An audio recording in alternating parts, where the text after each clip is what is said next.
السلام عليكم ورحمة الله وبركاته متابعيني الكرام وكل من يشاهد الفيديو، إن شاء الله تكونون بخير وصحة وسلامة وعافية جميعا اليوم.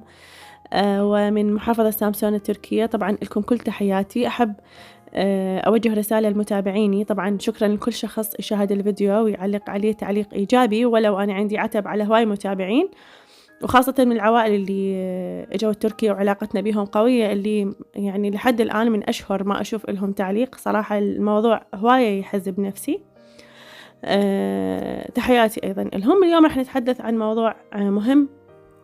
راح نتحدث عن الأشياء اللي اليوم تصير بتركيا بعد موجة الزلازل العنيفة اللي حثت جنوب تركيا، اللي راح ضحيتها آلاف المواطنين الأبرياء. شنو اللي دا يصير اليوم؟ شنو التغييرات؟ شنو الأمور اللي استجدت حول موضوع اللاجئين، حول موضوع الإقامة، الأسعار وغيرها؟ راح أحكي لكم اليوم عنها بالتفصيل. قبل ما أبلش بالفيديو أتمنى تخلون لايك للفيديو وتعليق حلو من عندكم. طبعا بعد موجة الزلازل اللي صارت واللي لحد الآن مستمرة، واللي بين يوم ويوم تحدث هزة أرضية بمكان مختلف جنوب تركيا. تعرفون 10 محافظات تركية تضررت. أغلب المواطنين المقيمين بهذه المحافظات إجوا للمحافظات الثانية التركية، سواء من الأتراك نفسهم أو من اللاجئين المقيمين على هذه الأراضي، من العراقيين ومن السوريين. العديد من العراقيين طبعا رجعوا طوعيا إلى العراق. تقريبا يعني بال250 عائلة عراقية رجعت. البقية اللي إجوا مثلا الولايات الأخرى التركية ما عدا اسطنبول وأنقرة ما يقدرون يروحوا لها، لازم يروحون لغير محافظات تركيا. صراحة محافظة سامسون إجوا بيها هواية من الأتراك، من السوريين اليوم. فهذا الموضوع اللي دا يصير بالوقت الحالي، راح يصير أكو ضغط، راح يصير أكو زخم بهذه الولايات الأخرى. فاليوم دا نلاحظ أكو موضوع مهم دا يصير، يمكن هواية ناس منتبهين عليه. ما صارت هذه الأحداث؟ صارت إشاعة أنه مثلا بعد ماكو ترحيل، الكل راح تبقى بتركيا، إقامات راح ترجع، لأنه صار تركيا عندها ظرف صعب، لازم تعوض الإشكال اللي صار بموضوع الإقامة وترجع الإقامة مثل قبل. خصوص طبعا نتحدث عن الإقامة السياحية حصرا، وأنه ممكن ترجع الأمور مثل ما كانت. طبعا أي شيء من هذا الموضوع ما له أي صحة.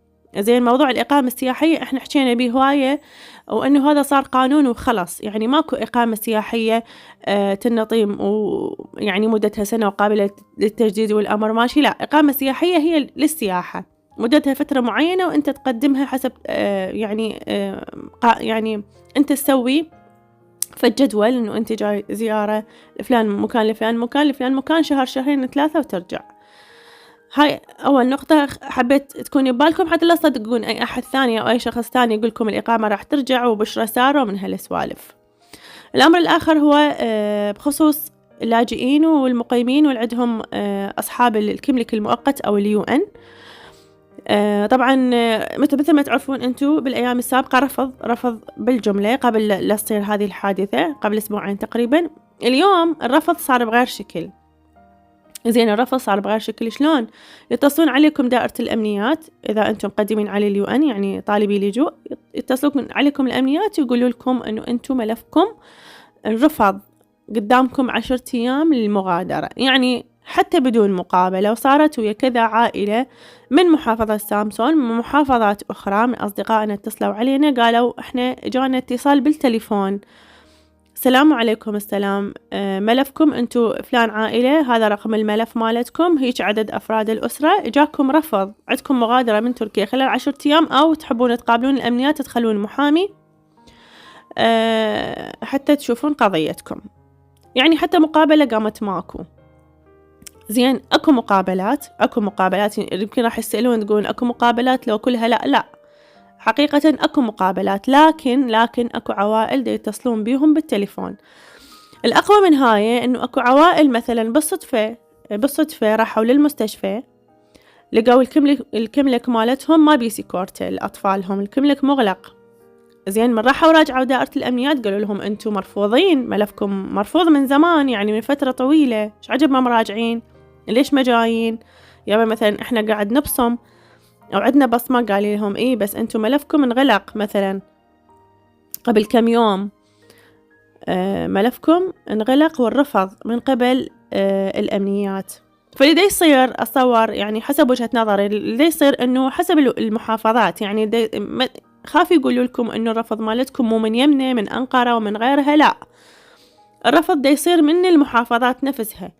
يعني دا يختارون العوائل اللي دا يرفضوهم، وأغلب العوائل حقيقة يعني حتى أكون صادقة وياكم، أغلب العوائل اللي دا يجيهم رفض هم اليوم اللي عندهم محلات، اللي دا يشتغلون، اللي عندهم سوبر ماركتات، الخبازين، الغيرها، بالإضافة إلى العوائل اللي عندهم رواتب من اليو إن، اللي يستلمون راتب من اليو إن أيضا هم هذول اللي دا يقابلوهم دا يعطوهم رفض. أكو عوائل هواية ما عندهم راتب من اليو إن، مثل إحنا مثلا على سبيل المثال إحنا ما عندنا راتب من اليو إن.